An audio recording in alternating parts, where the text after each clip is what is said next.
A war that killed thousands of people ended on Wednesday night with a pen over dinner in a French palace.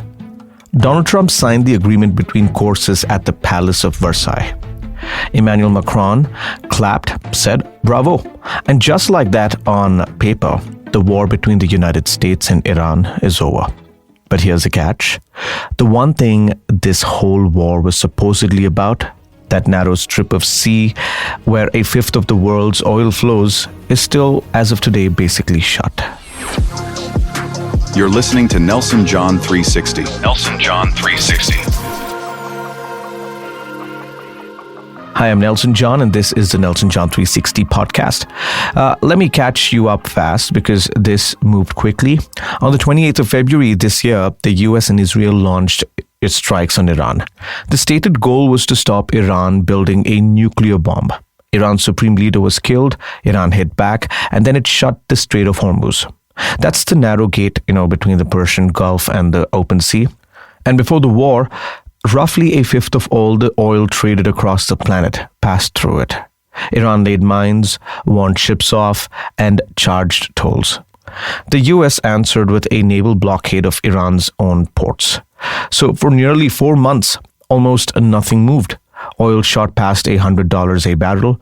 Rights groups say more than 3,600 people were killed in Iran alone. Now it's signed. On Wednesday, two presidents, Trump and Iran's Masoud Pezeshkian, put their names to a memorandum of understanding, MOU. It had already been signed digitally on Sunday. Trump signed the paper copy at Versailles.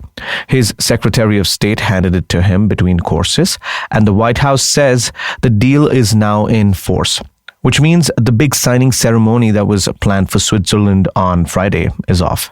The whole thing got done over dinner instead. So what does this actually say? At its heart, it's a ceasefire with a clock on it. A 60-day window.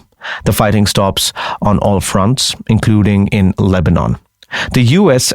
lifts its blockade. Iran reopens the strait and clears the mines.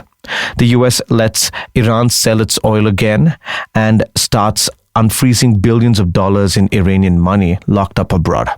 And on the nuclear question, the actual reason this war started, Iran has agreed to water down its stockpile of enriched uranium on its own soil, watched by UN inspectors. Trump says Iran will not get a bomb. Iran says it will never hand that mineral over to anyone else. Now, a few things to be careful with, because this is where the spin gets thick. There is talks of a $300 billion fund to rebuild Iran. Trump flatly denies America is paying for it. He said the US isn't putting in his words, 10 cents, and that any money would come from other countries, and only after a final deal. So treat that number as a maybe, not a fact. And Trump himself called the document not final. He warned that if Iran misbehaves, he'll go, quote, right back to dropping bombs. Now here's the part that the celebration photos leave out. A signature does not reopen a sea lane. As of today, the Strait of Hormuz is still mostly closed. Since the deal was first announced, only a handful of ships have actually gone through. Somewhere around 8,000 vessels and 20,000 sailors are still stuck on either side, waiting. Insurers and shipping lanes are watching. They want proof that the mines are gone and proof that nobody's going to fire on them before they risk a tanker worth $100 million. The UAE's own oil company thinks full traffic might not return until 2027. So yes, the deal is signed, and no, the oil is not flowing, not yet. So why does this land on you, whether you're in Bangalore or Dubai or a flat in London? Because India runs in this. We import more than 85% of our crude oil, and a lot of it comes through that exact strait. When it shut, fuel inflation in India climbed past 30%. The rupee wobbled. The day the deal was announced on the 15th of June, Brent crude fell about 5%, and the rupee firmed up in a single session. But this isn't only about prices. Last week, in that same strait, a U.S. strike on a commercial ship killed 3 Indian sailors. Indian crews move the world's oil, and they've been caught right in the middle of this war.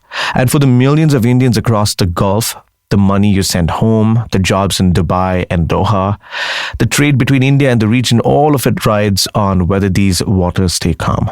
This is your story, not a distant one. Now, here's my read, and I'll mark it clearly. This is my opinion, not reporting. Both sides are claiming victory, and on paper, both can. But look closer, and Iran walks away with more than it gives up. The strait was open before the war. Now the US is paying in cash and in sanctions relief just to get back to where things started. Iran took a threat and turned it into a real leverage, then cashed in. Its own lead negotiator is openly calling this deal a record of American failure. The strongest case for Trump is real and worth saying out loud. The war was strangling the global economy. The killing had to stop, and ending it is worth a high price. That's true, but a ceasefire is not a peace. The hardest question is, where inspectors, they actually get to that uranium, whether the strait truly reopens, and Israel, which is furious and says it will not pull its troop out of Lebanon, are all still wide open. The deal is with a crack running right through the middle of it. So what I'm watching over the next, say, 60 days are three things. Does Iran actually let inspectors near the uranium, or does it stall and play for time? Do ships genuinely start moving through Hormuz again, or do the insurers stay scared? And does the unfrozen money actually move? Because if it doesn't, Iran has every reason to walk away. If any one of those breaks, we're not far from where we started: bombs and a closed strait.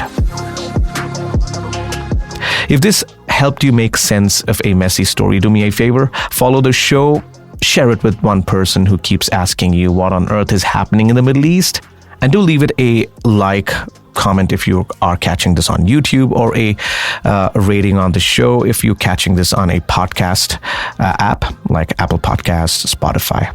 It really does help this show reach more people. I'll catch you in the next episode. Stay safe, stay informed.